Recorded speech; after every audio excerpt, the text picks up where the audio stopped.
Welcome everybody to this online training session ahead of our World Physiotherapy Congress 2021. We've developed this speaker training program to support all of you presenting online. Some of you may be seasoned at this by now, some of it may well be new for you. Today's session is focused on our speakers in key sessions. My name's Tracy Berry. I'm the Deputy Chief Executive Officer at World Physiotherapy, and with the Congress, I'm the lead across all areas and work closely with Birgit and the rest of the team on delivering the scientific programme.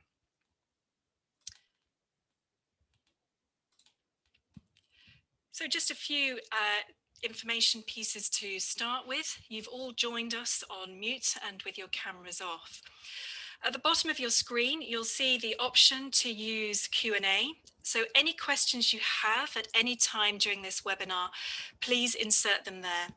We have got question time built in, and we will stay online at the end to make sure that we address all of the questions that you have. There's also the option to use chat, which you'll also see at the bottom of your Zoom controls. What I'd like you to do now is just go to that chat and click on it and make sure it's selected to go to everyone, so not just to the panelists. And once you've done that, it would be great to find out who's in the audience today. So perhaps you'd like to say, hi, where you're from and what type of session you're going to be presenting at Congress. So the webinar we expect is going to take about 60 minutes. We are recording it and we will be making it available to share afterwards. And today I'm supported by Rachel Thompson from the World Physiotherapy team, and any problems that you have during this webinar, you can contact her on info@world.physio. I'm also delighted today to be joined by Helen von Dadelsen from Present Potential. Helen worked with us ahead of the 2019 Congress to provide presenter training, and we've adapted that now for the online environment. And Helen brings a wealth of experience and knowledge in supporting people to present, as well as insider knowledge about our own event. So when we talk about the key sessions at the World Physiotherapy Congress, we're referring to focus symposia, seminars, and workshops. These are all 60-minute sessions, and they are all a combination of pre-recorded presentations and live elements. So for this introduction, I'm going to go over the different types of session formats, introduce you to the online platform so you can see it and know what to expect, allow a few questions if you've got them at that time around the presentation formats, and then hand over to Helen, who's going to help you hone your presentation and the delivery of it. And again, we'll have questions and then some really important date reminders to finish. So we want to start with a quick poll about how confident you feel about presenting at the Congress online. So I'm just going to ask Rach if you can launch the poll for me, please.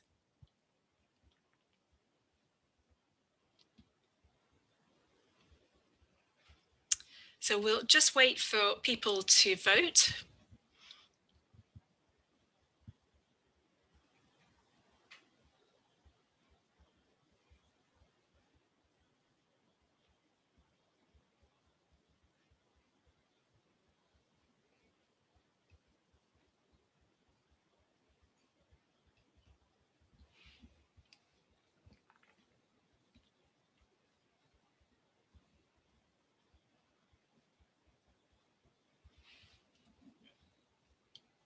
Thanks, Rach. Perhaps if we can close the polling and show the results, that would be great.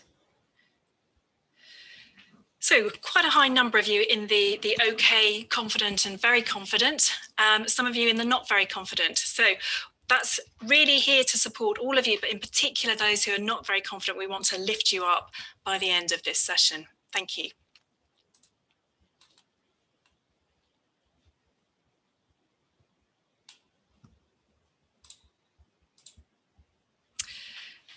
So a focused symposium.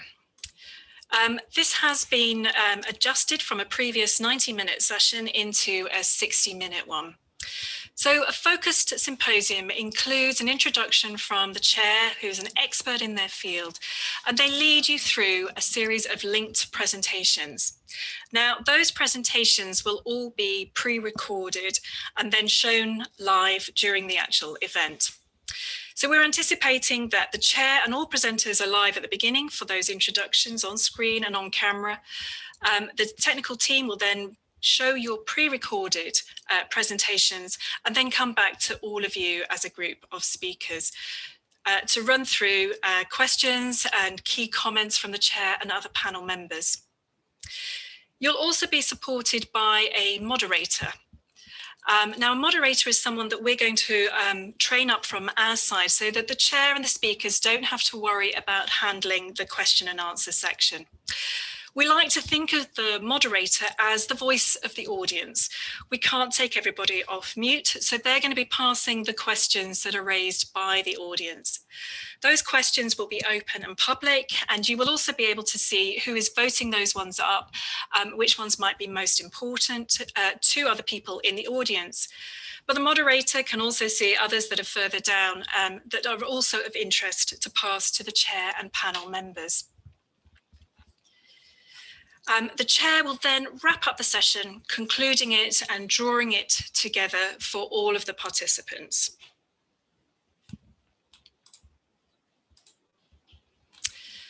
So a seminar is a little different. It has a bit more variety. It has a live introduction again from the chair with all panel members and other speakers there. And we've got different numbers of speakers participating in these. The recorded sessions may be shown as one complete block, or they could be shown and broken up with some interaction through polling or Q&A throughout the session. And again, we'll provide a moderator to act as that voice of the audience, bringing the questions on screen to the chair and panel members.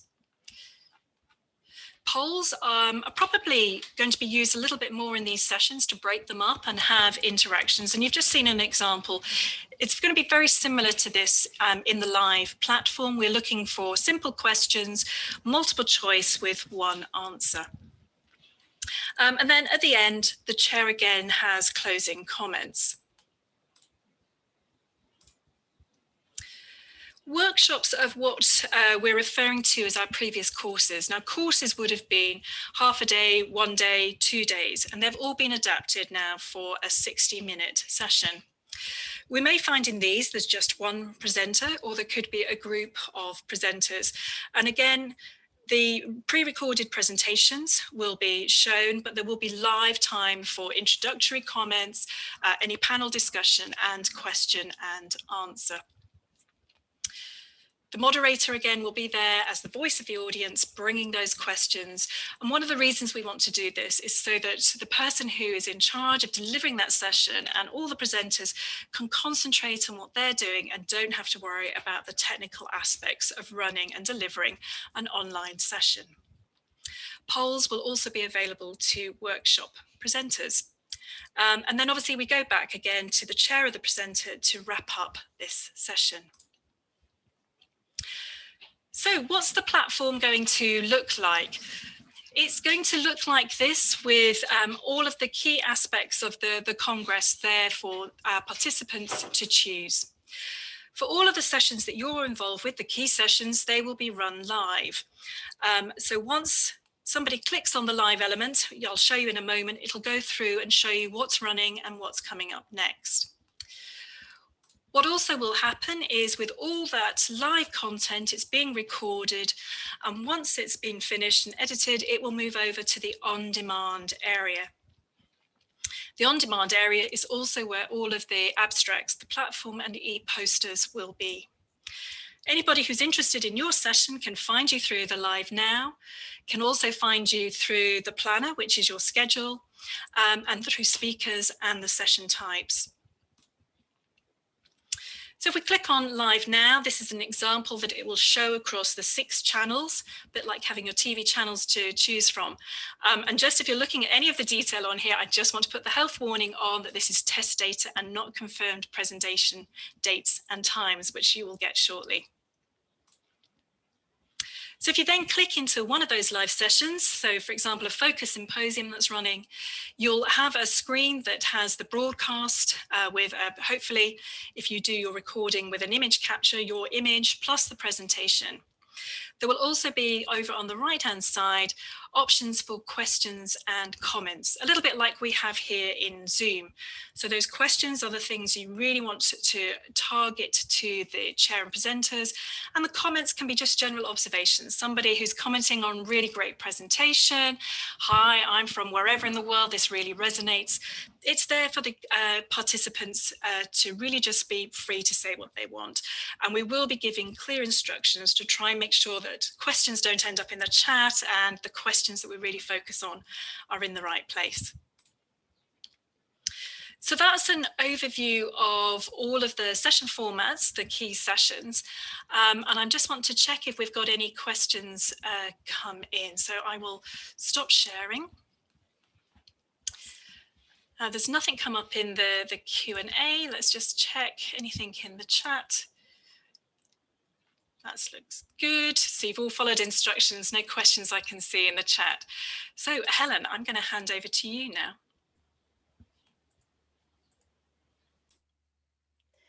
Thanks, Tracy. Great. So thank you everyone for joining us today. I really hope this session is going to be useful to you. Excuse me, I've got a bit of a cold today, so you will have to excuse me. As Tracy said, the whole point of today's session is to build your confidence, to get you really ready to record and then do your live sessions as well. My name is Helen von Dadelson, and I'm the founder of Present Potential. I provide presentation training and coaching to build on existing skills and help you unlock your potential. And I also worked for many years in international health conferences. So I really know the world that you're working in right now.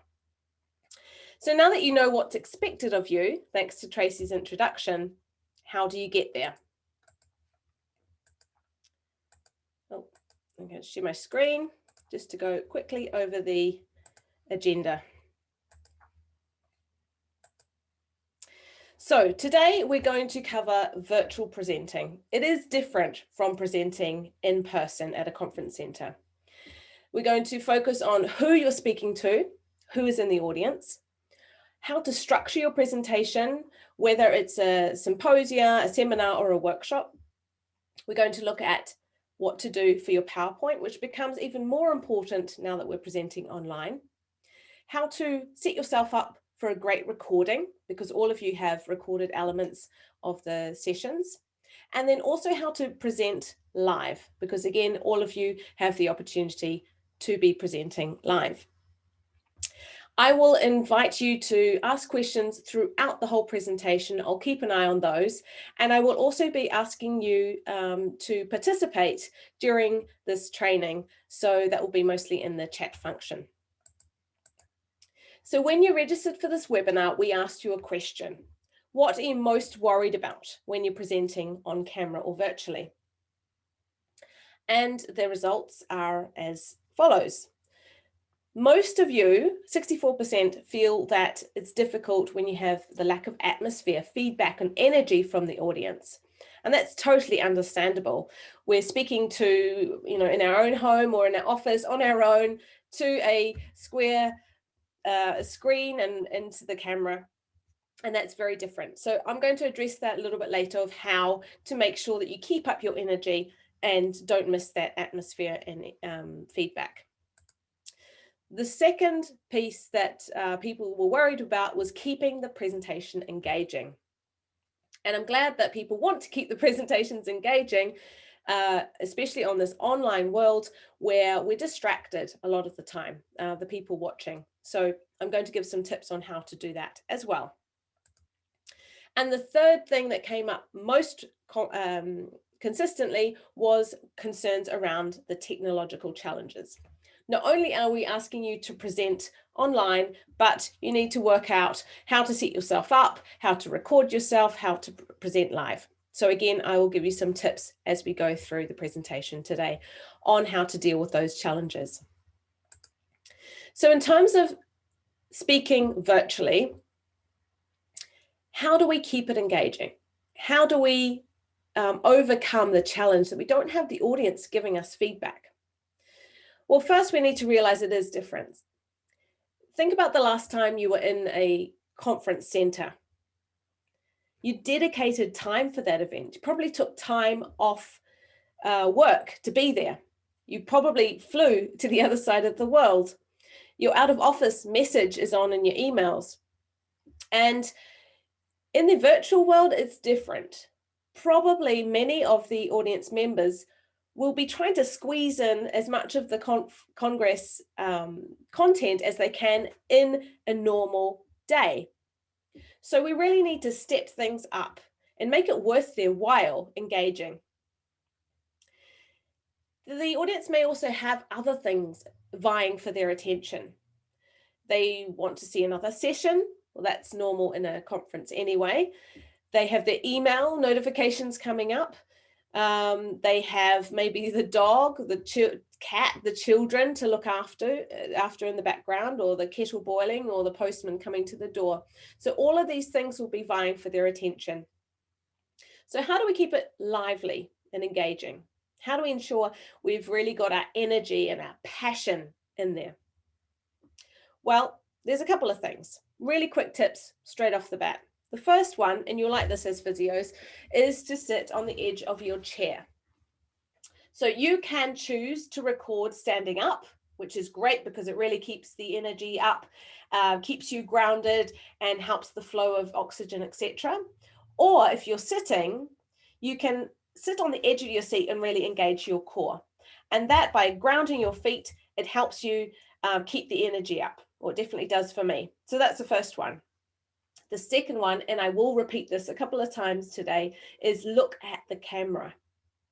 Look directly into the camera so that the audience feel like you are speaking to them. I'll just give you a little demonstration. I'm trying as much as possible to look directly at the camera so you feel like you're getting that eye contact, instead of reading my notes, which are at the bottom of the screen, or looking at my picture, which is to the side. You see the difference? It's really important. It's not easy. It does take practice. And we'll talk about that a little bit later. The other thing that makes a huge difference is to think about your voice, keeping energy and interest in your voice. If you speak like this for your whole presentation, it'll be very hard for people to keep engaged. Okay, so bring some life into it. This is the first time people have heard you speak, so make it sound interesting. The other thing is, and we'll talk about this a little bit later, is don't hide behind the PowerPoint when you're doing your recorded session. As Tracy showed us, we can see both the PowerPoint and the video capture of the person speaking. So exactly as you have me now. And the PowerPoint should be used to illustrate what you're saying. It's not a script. I'm trying to illustrate that throughout my presentation today, and I'm going to talk about that in more detail in the PowerPoint. People really want to see people. And so think about that. You are being on video as well, and you may even choose to turn off your share and speak directly on camera, as I will do throughout the session as well. And the other thing that Tracy already commented on was the opportunity to engage the audience. Think about them, and we'll talk about who they are in a minute. You can ask a rhetorical question in your presentation. Get the audience thinking critically about what you're saying. Yes, they're recorded presentations, but your question could trigger a question for the chat function or a conversation that could be ongoing. And in the end, that is the whole point of your presentation. It's not the 20 minutes that you have or the hour session you have. It's really to start a conversation, and you want to continue that. So by challenging the audience and thinking about them, you will help to start that conversation and interaction. You can ask a poll. You can suggest a new approach. Really think about the audience. So in speaking about the audience, who are they? Who are you speaking to? In the chat, can you tell me who has been to a World Physiotherapy Congress before? How many of you have already been to one in person?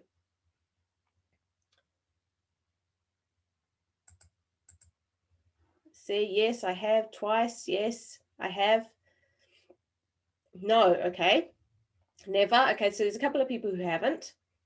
So this is the Congress for physiotherapists and everyone related. And usually it attracts about 6,000, 4,000 to 6,000 people. Now, we don't know exactly what's going to happen online. The great thing is we know we have at least 1,600 registered people already, and we've still a month, more than a month out, 5 weeks away from the actual Congress. So we expect, it's hard to estimate, but a lot of people out there. And what is their makeup? Well, they are an international audience. People from all around the world will be tuning in. Now, that means a couple of different things. Firstly, it means that many people listening to you will not be English mother tongue, and maybe you're not either.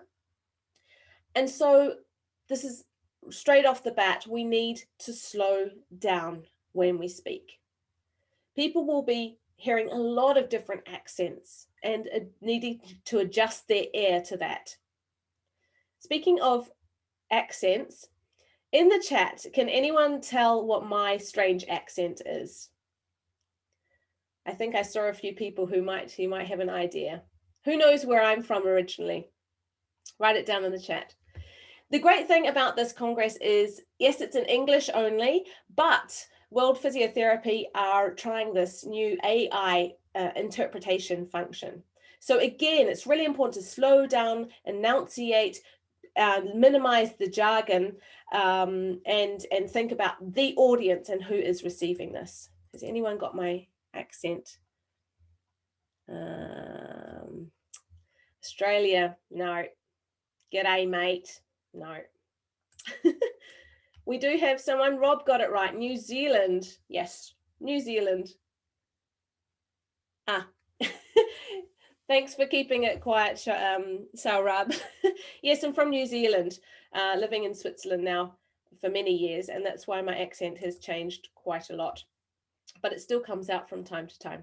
So we in this international platform, we need to slow down and allow people to adjust to our accent, and so that our message can actually be received.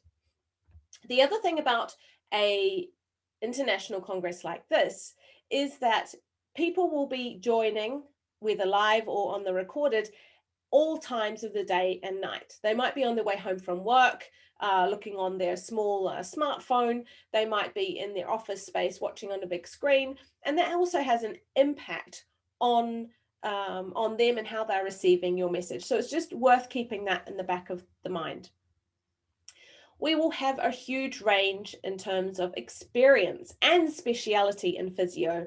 You'll have your student physios right up to your retired physios.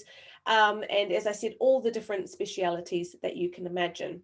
So again, what does that mean? It means that some people might not be as familiar with your content and your speciality.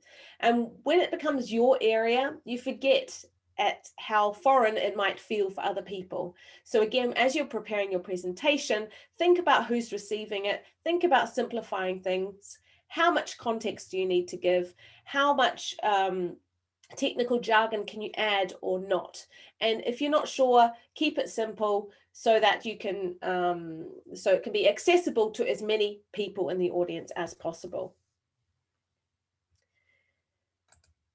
So we have we know who we're speaking to. We know it's a different space than where we would normally speak in the Congress. The next thing we need to do before opening the PowerPoint is to figure out what our message is. What's your message? Now, when I talk about this, what I find really helpful to think about is answering the question, what do you want the audience to think, feel, or do after your presentation? And I know you have a lot of information to share. Think about why you were invited to speak on the topic. And this also broadens out who else is speaking in the session. What's the overall objective of the session?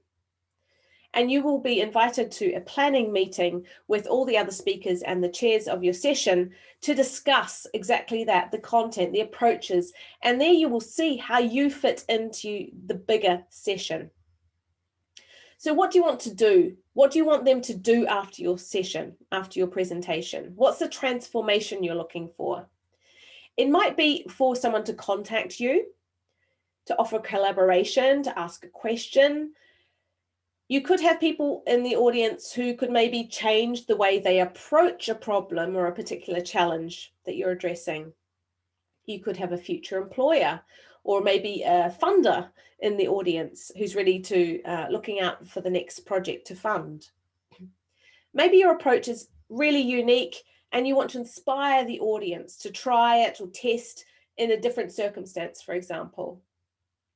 The point of you presenting, rather than just doing a written report, is to give the human element, to bring your research, your expertise to life. And this is what we call a call to action.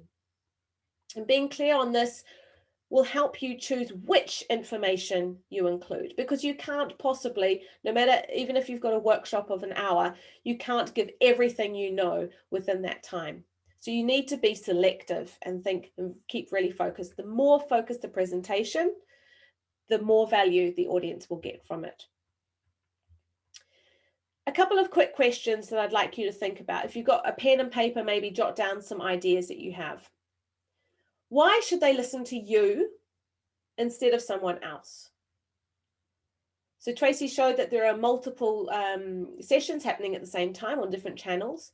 Why should they tune in to listen to you? What do you want them to remember about your research, your approach, or your area of work? What do you want them to remember? Because they'll be getting a lot of information. Be focused. Why should they listen to you? What do you want them to remember? Take a moment and jot down some ideas and you can revisit them later. Ideally, you come up with a short sentence like a bumper sticker on the back of a car or like a billboard. So one sentence, really clear of what you want them to think, feel, or do after your presentation. So we had a couple of chats here. Are sessions recorded for those participants for whom the live time is not convenient? Yes, the sessions are all recorded and they'll be available on demand. All sessions run live across the 3 days, are recorded and then available. Thanks, Tracy. You already answered that. Great. So now we know, hopefully you've jotted down some ideas of key messages that you want to get across. We know who we're talking to. So that's what I think of as, you know, a path. So the audience at the beginning of the path and the key message is at the end of the path. And we need to figure out how to get the audience to the end key message. We need a strong structure to do that. If you just go backwards and forwards over and under your topic, you'll confuse the audience and you won't necessarily get them to the key message. It won't be clear for them. And the structure you use really depends on how much time you have. You might want to be focusing on a case study and tell it like a story. You might want to focus on the so what, the implications, implementation of your research. Maybe you want to focus on controversial elements of your area of expertise or the widely agreed elements. Maybe it's a more accessible session for newer physio. What I'd like you to do is to think about 3 or 4, maximum 4 points that you want to include on your path to your key message. And it's much better to keep them to 3 or 4 and explain them well and illustrate them rather than saying, well, I've got 10 or 20 points I want to cover. If you can group them to 3 or 4, you will keep the audience with you. So take a minute. What immediately comes to your mind? What do you absolutely need to include to take your audience, who are potentially not in your field, don't have your experience, to the key message to how you want them to think, feel, or do after your session. Write down a couple of ideas. Time goes much quicker than you think it does. So it's much easier to keep it to 3 or 4 concise points and add, if you find you have time, than to put down everything you know and you could include and then scrape it back afterwards. It makes it really, really difficult. So try to keep it just to 3 or 4 points. Just the absolutely necessary information.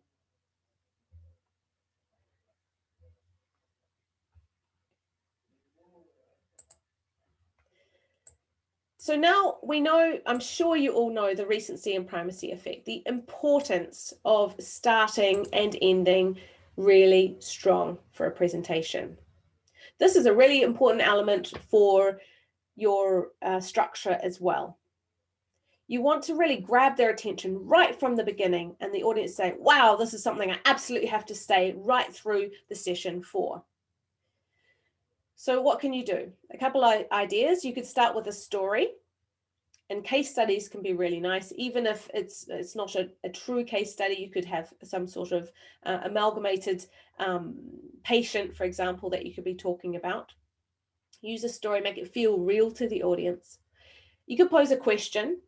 Maybe it's your own research question. Maybe it's a question to the audience. Sometimes you can use a quote if it's relevant to help focus people's attention. If you can find something that really illustrates what you're saying.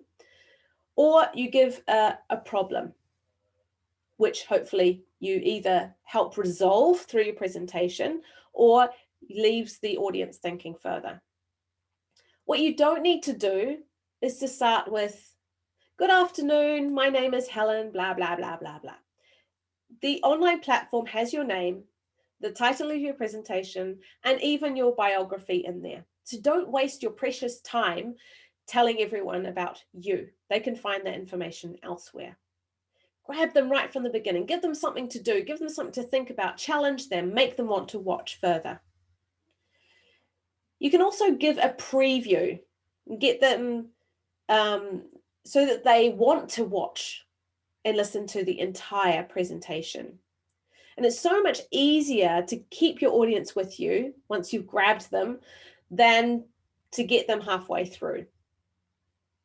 Make your topic sound interesting. And of course, it's interesting to you, but it might not be to some people in the audience. Make it sound interesting. Find that hook, what we call the hook in the presentation, that's going to keep people involved.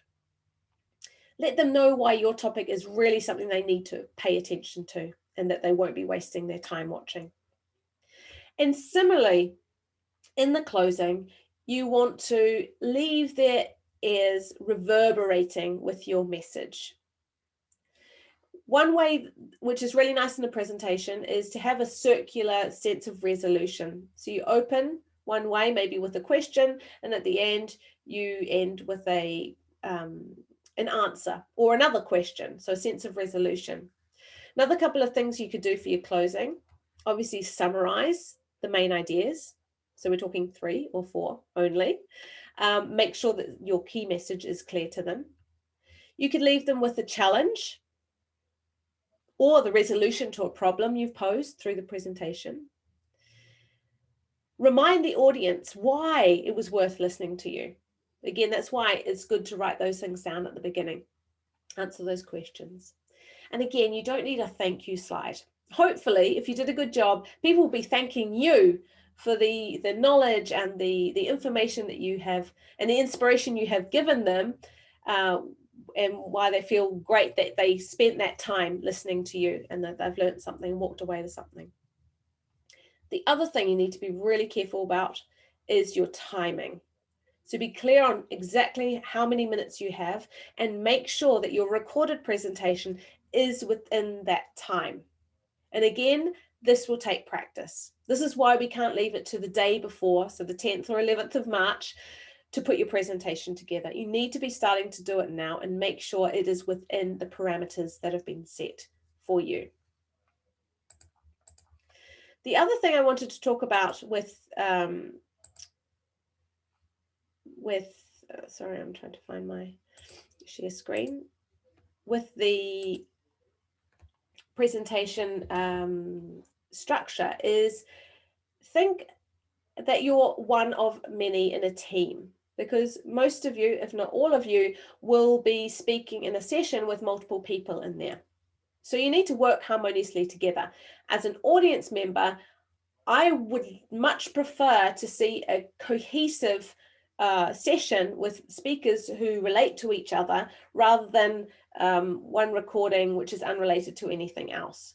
So the audience does see your presentation as part of a bigger whole. And so you need to be complementary wherever possible. So again, when you're talking about this planning meeting that you'll be having with the others in your session, find out what they're speaking about, what their angle is, their argument, their speciality. And where are you in that order? Are you opening?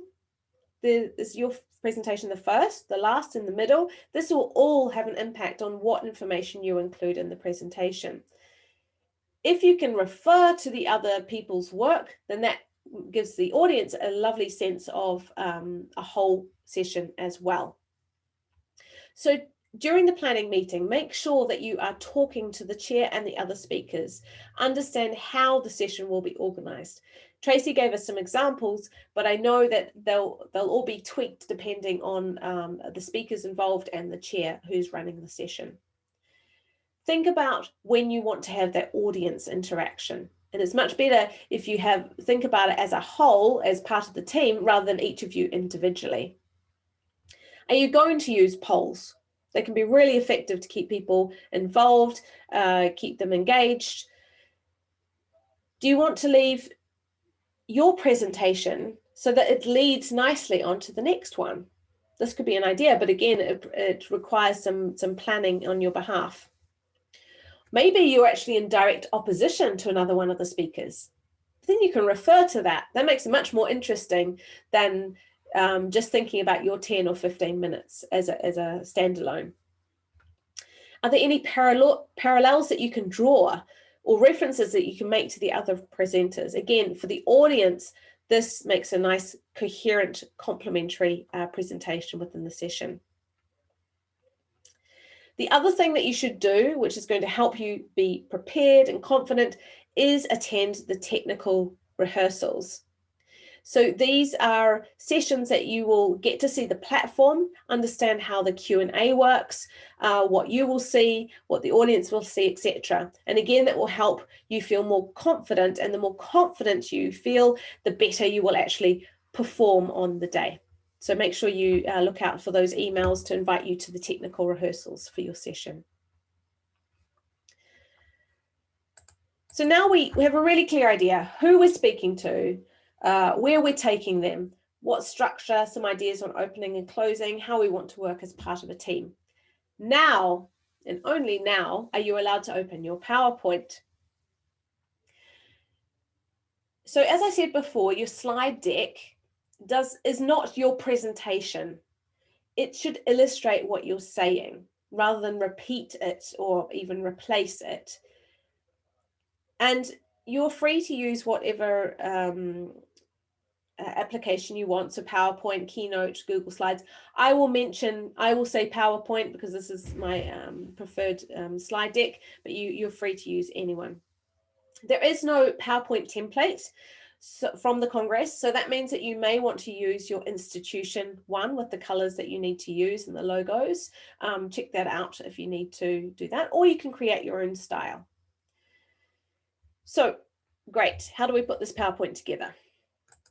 Well, as a reminder, when we're speaking virtually, this is essentially what the audience sees. The PowerPoint takes up a lot of the screen, but you also have the opportunity to do the video capture of yourself speaking. So ideally you prepare both these elements, and this is what this training session will cover as well. Because the PowerPoint takes up so much of the screen, it is important to think about. It's always important, but even in the virtual world, I think it's even more important because people are closer to it and it takes up more of the screen. Whereas if you're in a conference center, you have other stimuli, and the PowerPoint is just on one screen, and you see usually a capture of the speaker on the same size screen, and you have the speaker live in front of you. So it is a little bit different. So that's great in practice. Let's see how we do it. Great in theory, let's see how we do it in practice. So this is a typical slide from a symposium presentation. This is actually from the 2019 Congress. What do you think about this? Tell me in the chat. What do you like? What don't you like? What would you change? What impact does it have on you as the audience?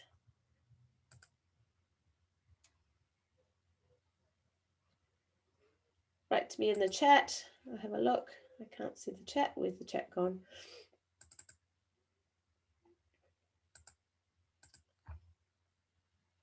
Sorry, I've made my screen so small I can't see your chat. What do you think about this? What do you like? What don't you like? I can't bring up the chat.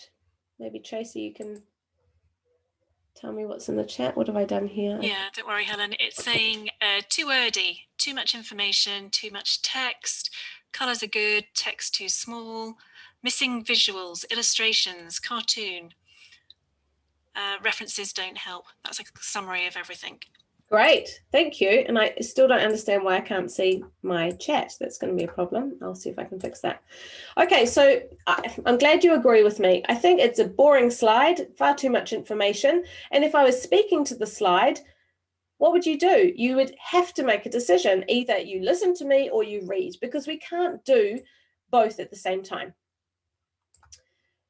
I mean, it is simple and clean in a way, because there are only two colors. At least there's not like different bells and whistles happening, but otherwise it's kind of bleak and not something particularly attractive to look at. And I think you'll realize that this is actually something quite typical that we would see in a either online or in person presentation. So how can we make this look more inviting? How can we switch this up to make it a little bit better? Well, I've had a go at something very simple.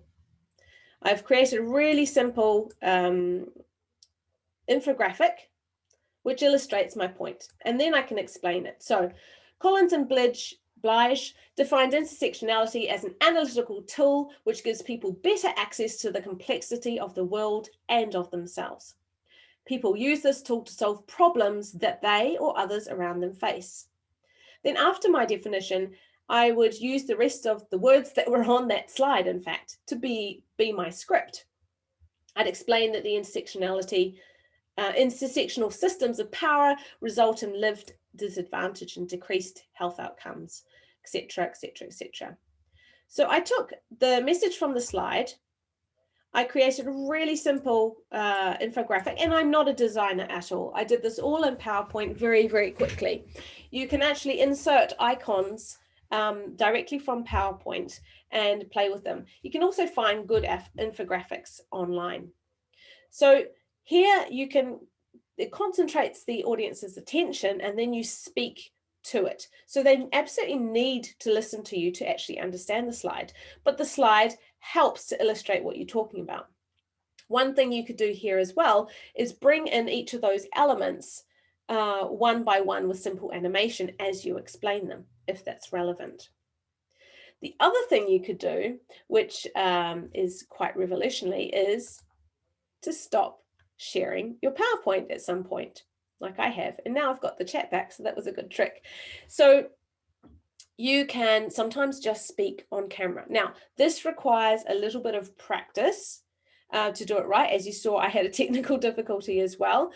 But you have time to record your presentation, you have time to practice this, and sometimes it might be really powerful to speak directly on camera rather than have a boring slide. So if you can't find something that's going to illustrate and you really want to connect with the audience, you can choose to go on camera, stop your slide share, and speak directly into the camera. That can help as well. And So I hope you agree that this is more powerful. I think it's more powerful than the lots of text slide. And as I said, you still need me to bring this to life. I'm just going to pause here because I've got a question from Sarab. Mentioned that we can insert icons directly from PowerPoint. Did you mean desktop app or the web app? Can't find icons on desktop app. So in my version of the desktop app, if I go insert, I won't do it now because it's going to mess up my PowerPoint, insert icons or even picture, and then you can change to icons and you can search for things. If you need, we could do a little video to see that. And there you can find a whole lot of different icons. And here I changed the color of them to make them all the same, but they're basically black and white. They come as black and white and quite small, and you can size them and put them together as you wish. So it's a pretty handy one and pretty powerful. But of course, we can't just use pictures in our research, especially. We need to present data sometimes. So how would we do that? Well, this is one example. Again, this is a typical data slide that I actually took from 2009 Congress as well. What do you think about this slide? Tell me in the chat.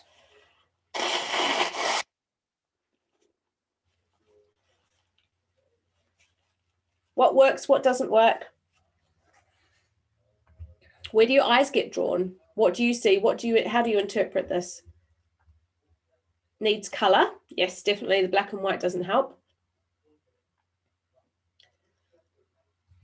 Anyone else? There might be some positives as well things you like about this. Naturally reads left to right, which is good. Yep. Helpful is letter font needs larger. Yes.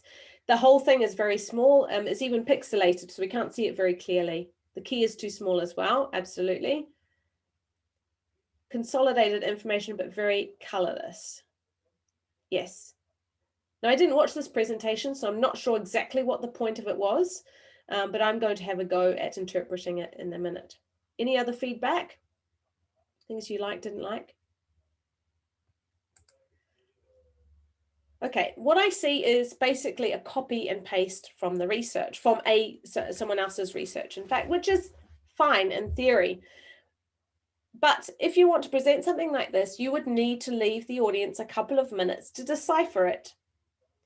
Now, I know that we all know all of the data is important and must be reported on. However, it doesn't need to be presented. The audience can find out more information if they need by engaging with you, by looking at your research, by looking at this research, etc. I'm sure it's all available. In your recorded presentation, during your precious limited time, and to give voice to your research and your expertise and to illustrate what you're saying, only include the information that leads the audience to where you want to take them. Remember the path. So probably all of these elements aren't relevant. Yes, this is the researcher's results, but probably all of that isn't necessary for your presentation. So what do we do before? Think about why they want to listen to you. Think about why you want to illustrate your point with this data and which element in that data is really important to highlight. So first of all, we can unclutter the slide. We don't need everything in here. Too much data does not help our audience. And as we said before, the graph is boring, there's no color, and we don't know where to focus. So what happens when we present data like this, the audience is busy interpreting and stops listening. So one way that we could present this in a different way is like this. So you'll see I've taken elements from the presentation, but I'm just focusing on one piece. This is how you could highlight in a really simple way. This is the levels of overall exercise, which we see increases significantly soon after a cancer diagnosis, but then drops by 5 years and goes even below the before diagnosis level after 10 years. So the way I've presented this, I've just taken those basically 4 data points and presented them in a more visual way. It's more visual, it's more focused than the original graph. And of course, I would reference in my spoken presentation where this came from. So this allows you to focus on the overall trend and be much more attractive, and you understand the significance of the findings. You can go even further with simple animation, for example, bringing in each of those data points as you're speaking. Or for example, maybe the point of your presentation is to highlight the increase in exercise levels after cancer diagnosis. So maybe you could put the 82% in a different color, or circle it, or something like that, to really focus people's attention as you're speaking about it. I keep this really simple. Again, I'm not a designer. I found a simple photo. You can find them online on Pixabay, or even within PowerPoint, there are free stock images that you can use and as you want. And I've used very little design, very little color. I've just kept it really simple. And as we see, simple works very well. I hope you agree that this is easier to interpret and speak to than the whole graph that we saw before, which actually distracted from the message. And then you can do this for all of your key data points. So maybe you wanted to really focus, that graph was very important for your presentation. Well, then you would break it down like this, on a slide for each point that you wanted to make.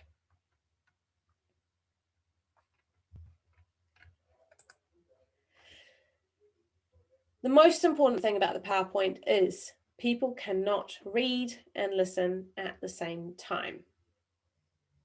That means that the less words, the better. If you're able to illustrate with an infographic, with simple data, with a sentence, a word, a picture, it's much more powerful. Keep it simple. Don't have too many animations or transitions. You can do lots of things in PowerPoint, but most of it distracts from the audience. The rule of thumb is that people should be able to understand the point of your slide within 3 to 4 seconds. So it's really, really quick. And then they should be focusing on what you're saying and explaining to them. We love images. Humans are by nature visual creatures. And so whenever you can use an image, it's very, very powerful rather than words. Obviously, they need to be relevant and they need to be royalty free. So you need to be able to use them yourself. But nowadays, this is very easy to find appropriate pictures like that.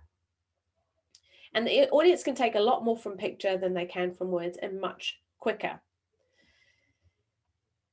You can also, as I've said before, go on camera like I am now at strategic points. It's nice to break up the monotony on a recorded session, especially if your presentation is very, very long. You may like to break it up and go on camera sometimes and speak directly to the audience. The other thing with the PowerPoint that I wanted to point out is you need to practice speaking to your slides. The worst thing is when you click on a slide and you go, oh, I should have put that before, or oh, what was I going to say here? You need to practice. It takes time, and the great thing is you get to record, so you can record multiple times until you get it right, and these can be used as your practice sessions, but you do need to practice speaking to your slides. I'm going to pause here and see if there are any questions. How do you find out if it's royalty free? There are websites specifically for it. Usually if there are royalties, many of them have a what's it called, a watermark over it, so you can't actually use the nice image. I know that the World Physiotherapy Secretariat are putting together some guidelines with some examples of websites, but one, for example, that I use often is Pixabay. But again, you'll find many other different websites for that. Ilona has also asked, any tips for inserting or sourcing infographics? You can I find it easier to do it yourself, because what you will find already done probably doesn't necessarily meet your needs, and it might actually confuse things more. However, what I sometimes do is have a Google of images on a concept. For example, that's what I did with intersectionality. I had a look how other people present it, and none of the images that I saw, so the infographics really worked for what I wanted to do. So I based it on those ideas, and then I created my own. There are websites where you can get infographics made. I don't use any of them, so I can't really give any recommendations on that, but I know that there are some, so worth looking into if you need a lot of infographics and you don't feel comfortable doing them yourself. There you go. Thank you. Google has a way to list all pictures that are free to use. Okay, good to know. If you search for a picture, click on the image, then click on tools, you will see image usage. Wow, I didn't know that. Thank you, Sarab. Great. Are there any questions with PowerPoint?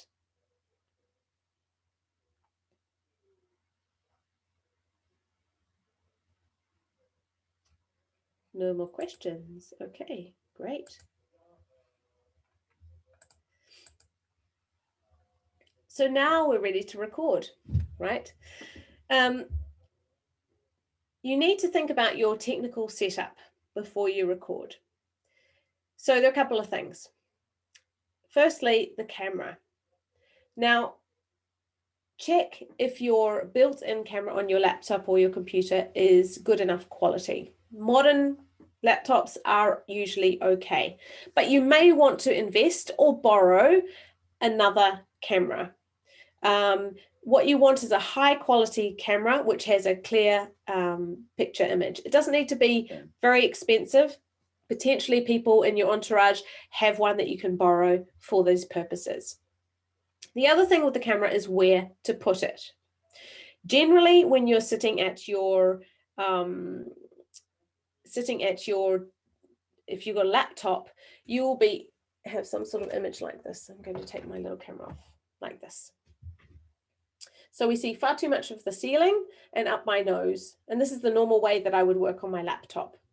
What you want to do is put your camera at eye level, straight on. So that might mean that you need to put your laptop on a stack of books or in a box and change the angle of the screen so it's looking straight on to you. And that gives a much better image. The other thing we often see is, half a face in the corner, something like that. It's just not professional. Take the time to find a good space in your house or your office where you can set up and look more professional. Again, this could take some time. If you do want to present standing up, again, we said that's fine. Find a good space where you have space to move. Look for covering about your waist, so then you can use your hands as well. So that you'll have to be further away from the camera. The thing related to the camera is lighting. So you need probably more light than you would usually use on your Zoom calls with friends and family and colleagues. That might mean that you need to find an extra desk lamp, for example, and put it behind your camera. Now, it's important to put it behind your camera because if you put it behind your head, you will end up silhouetted and people won't be able to see you. You'll be blacked out. It's the same as when you take a photo, you don't take a photo into the sun because the exposure isn't good. So think of all the light behind you. So here, for example, I have a ring light, but you don't need to invest in that. And I have another lamp because right now, well, the sun's coming up, but the light is not very reliable in my room, and it gives a funny look. So again, look at this critically, get a friend or family member to help you if you need, to make sure that you set up well for your recording. The next thing is sound. So again, the microphone in your laptop might be okay, but it's probably a good idea, especially for the live session, to have a plug-in headset so that you can get rid of any of the background noise. Again, you might find that someone around you has a good microphone that you could borrow. You know, this sort of microphone, well, I bought it because I do this a lot, but it helps to minimize the external noise, and it does improve the quality. But again, it's not something you need to spend money on. You can probably just borrow one for a day or two from friends. The other thing we need to think about is the background. So some of you may have seen a lot of people having a virtual background. So this is where you see them sitting on the beach or over a landscape. We don't recommend that because it can cause funny effects if you are moving. So sometimes you see a hand coming out, or the head sort of disappears into the background and doesn't look very professional. So wherever possible, find a space that is quite neutral behind you, and simple background is better than a virtual background. Excuse me. Try to have quite a clean, uncluttered background. You just don't want to distract your audience where they're trying to read the book names, or wondering why you haven't tidied up your whatever it is. The next thing you need to think about is what to wear. Now, it's important to feel comfortable and to represent yourself as you are. So that's much more important than the shirt and tie. Now, if you feel okay in a shirt and tie, by all means, gentlemen, wear a shirt and tie. But you do not need to. You need to look professional, obviously, but comfortable. So you can wear a traditional costume if you wanted to do that. The main thing for what you wear is that block colors are better. Patterns confuse sometimes on the video. So it's much better just to wear one unique color, which is simple and doesn't confuse the video camera. Now, in terms of presenting, I've mentioned this before, the importance of eye contact. Eye contact is online looking into the camera, and you will need to practice this if you're not already used to doing it. What you can do to help you is to put a post-it near the camera with an arrow pointing. Some people also use soft toys or a photo behind the camera so that they don't feel like they're speaking into the void. But you will need to practice speaking into the camera to be able to do it confidently. And then take the time to set up properly. Find the best space for your presentation. And remember, you have two opportunities. One is when you're going to record your recorded presentation, and two is for the live section of your session. And you can actually have two different setups for those. It might work better if you're recording. If you want to stand up, for example, you want to be in a different space in your house. And then for the actual live part, maybe you want to be on your, I don't know, your sofa or at your desk. And so you can definitely have a different setup. That's fine. Different setup, different clothes, we don't mind. But do think about this and where you will best come across in both of those situations. So take a note now. What do you think needs to change in your environment? Do you maybe need to find a different place to do the recording from where you're sitting right now? Do you need to see if someone has a better quality microphone or even camera? Do you need to find more lighting for yourself? What's going to be better in terms of timing? Is it better to record in the morning or the afternoon, or even during the night for you, depending on the noise and the light in your environment? Another one, have you scheduled time in your diary to practice? Have you not left it till the 10th or the 11th of March to get your recorded presentation ready? I hope not. In terms of recording, you can use any application that you want. So I quite often use Zoom, but you could use MS Teams or Loom, WebEx, or anything similar. That doesn't matter. And lots of instructions are available online of how to do the recording. Basically, what we're looking for is a share of your screen, if you're using a PowerPoint, and a video capture at the same time. Again, don't leave this to the last minute. You might need to do some research. You might need someone to help you get this done. And the other thing is to think about when you're live presenting. One of the most important things is that you will be on camera even when you're not speaking. So the best thing to do is to think about yourself as though you were in person, sitting on the stage with the 3 or 4 other presenters in the chair. And so be engaged that whole time, even when the question is not directed at you. The worst thing to do is you answer the question and then looking at your phone. So stay engaged the whole time. The audience can see you even though you can't see them. And that's quite difficult to do. Even put a reminder up by your camera if you need to remember to stay engaged and look interested in what's happening, even when you're not presenting yourself. Now, the last little thing that I wanted to cover was questions. Most of you will have a question section within your session. And this can be quite scary for people. They think, oh no, I don't know what questions I'm going to be asked. The important thing is you can prepare for this section, and I'll explain how. The first thing is to brainstorm all the questions that you might get. So those are the ones that you really hope that you're going to be asked, the one that you didn't manage to put in your presentation, but you really want to speak about. Might also be a question of the one that you cringe anytime you hear anyone ask it. Write all of those questions down and then jot down a simple answer for each of those questions. And then you have a list, you have like an FAQ for yourself, for your own presentation or your area of expertise. Then if you have time, you can group those questions into different topics or themes.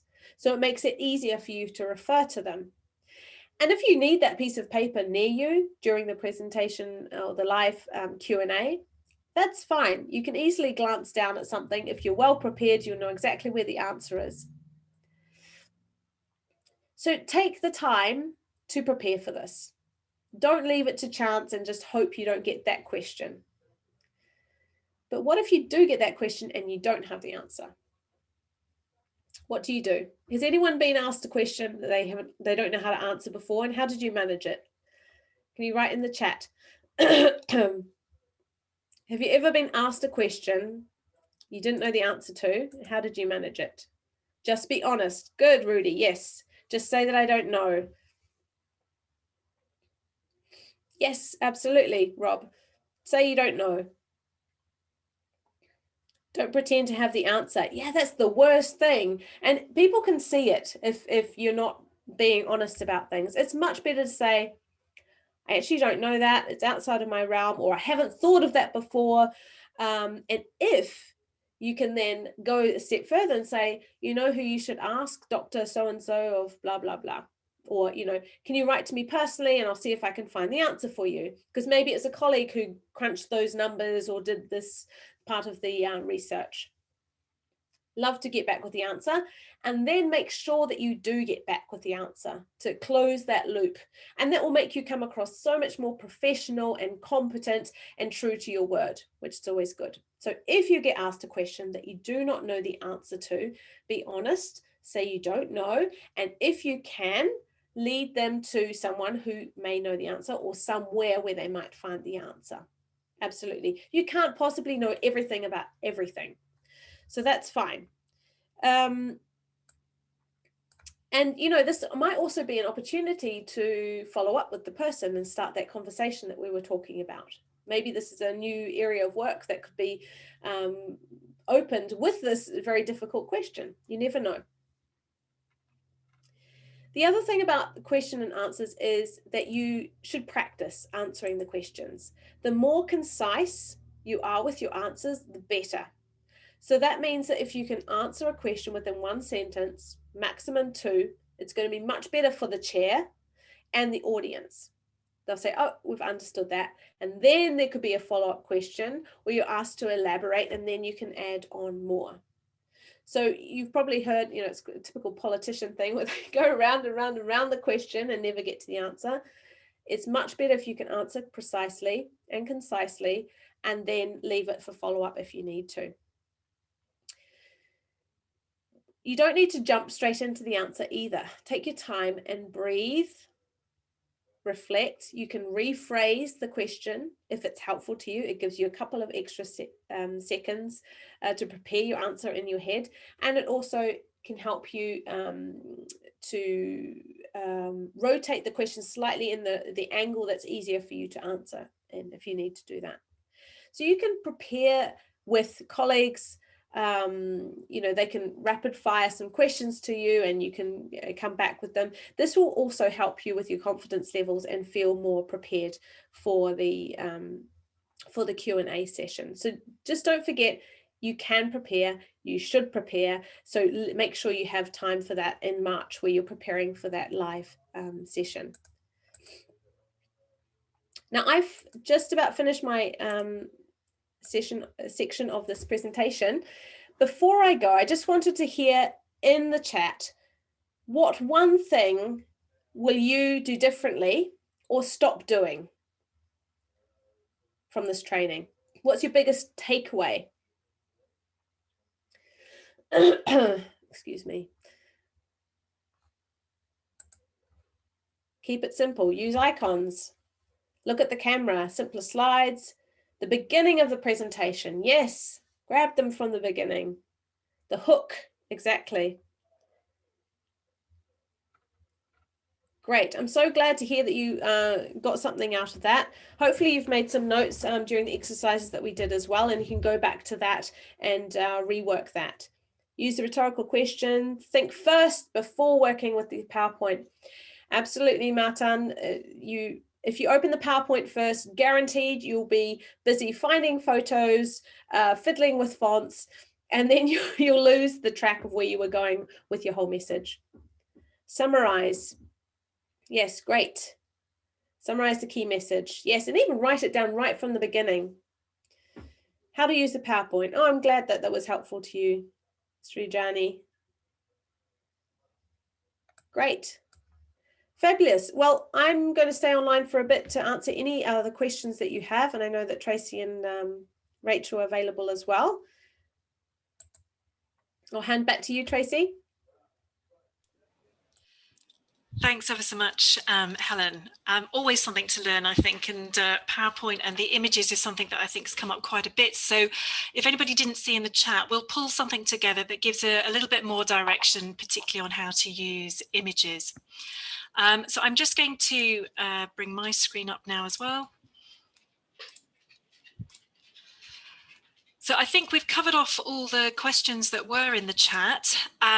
So a horrible slide, completely at odds with what Helen's just been talking about, with lots of text on it, but some critical dates here that we want you to take away. You should all yesterday have had an email with instructions about your upload link and how to do that. Next week, 1st of March, we will come out with the programme notice, which has your confirmed date and time.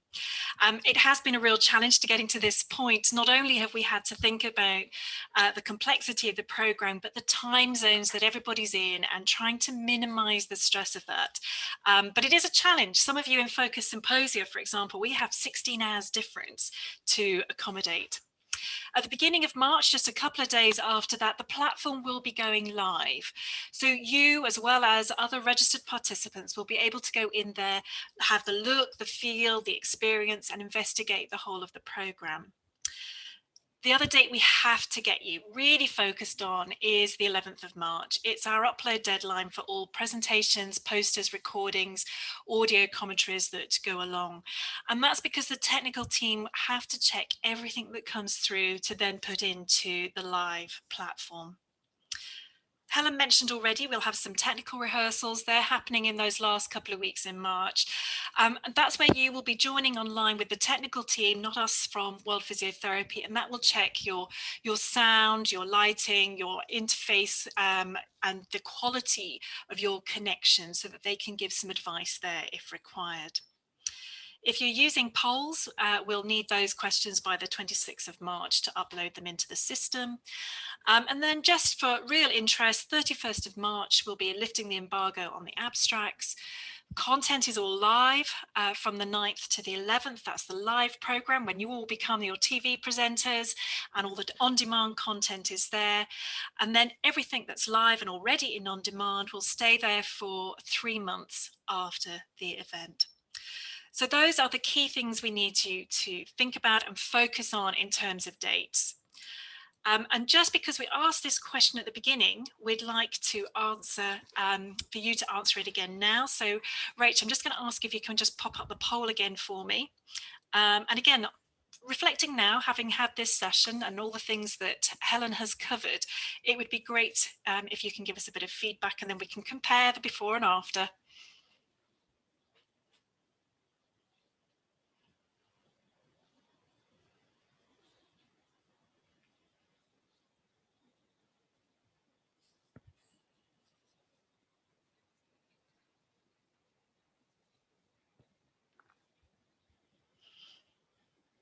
Okay, great. We can share those results, I think, now, Rach.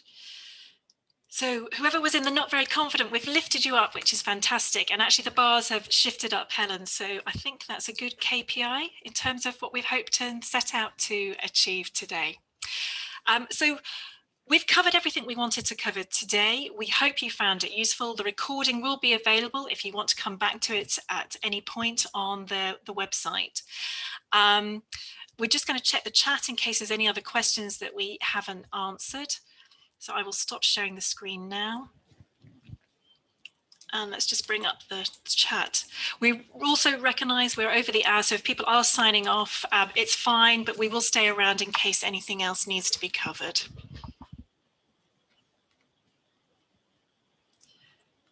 So Helen, I'm just looking through, lots of positive feedback, which is great. I can't see anything else in the questions. Oh, here's one come up. So does the chair have to share all presentations, or is it left to each speaker? So each speaker, Ilona, who has a presentation in the session gets a unique link, so they will be uploading it. So the chair isn't going to be having to do anything that we've been doing today around sharing screens either. That will all be done from the technical side. So each person uploads their presentation. What we would recommend is that that team are working with the chair, so going into that session, everybody's looked at all of the content and they know how it all comes together.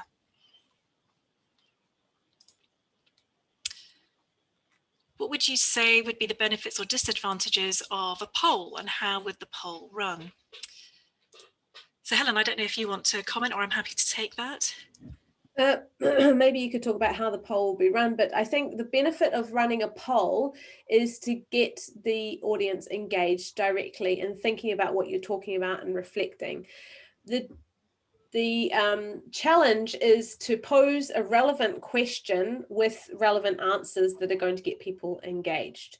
So you probably want to do this as a group to think about what would be the most useful thing. For us, we could have chosen different things today. For me, confidence levels are really important. I think they play into lots of things when you're presenting. So that's why we chose that question, even though we could have chosen another one. Danger is people don't engage, or none of the answers are relevant, or potentially you get answers that you don't expect, or a shift. So for example, if we'd seen today that all of the confidence had gone down, that would have told us something that had totally confused and concerned you more than you were at the beginning, which is not a good sign. So you need to be ready to deal with that sort of situation. But I think that definitely a well-worded question with good multiple choice answers can be a really great way to get people critically thinking about what you're talking about, or getting feedback from them. Thanks, Helen. So what I would also add to that is, don't think in sort of concept terms. Think about a really clear question that could be a yes, no, don't know answer. You could be asking around evidence for a treatment or an intervention, and what would you support? Intervention A, B, C. And the other thing I would suggest is that you reflect back that answer to the audience, so that you show them that you've actually looked at the answer and you can reflect that back. Once you've given us those polls by the deadline that we mentioned, it'll actually be the moderator who will put up the polls in the same way that today I was asking Rachel on our team, acting in many ways as the moderator. She launched the poll, we allowed sufficient time, and then shared the results. We will be able to see how many people are online, how many people are responding, and choose a sort of length of time to leave it open. You don't want to leave it open too long, which is why you don't want your question to be too tricky either. You want someone to be able to process it quite quickly, because when you're sitting here waiting for the results, it can feel like a long time. So something that's quite focused is another piece of advice.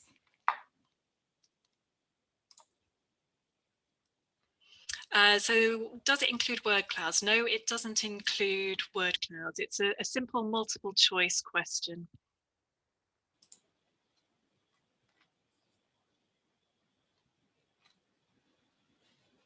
Okay, I can't see any other questions coming up. If anybody has anything after today, we're here to support you. We want this to be successful. We want you to have a positive experience and a positive experience for all our participants. So do please get in touch. But if not, Helen, I think we can sign off for today.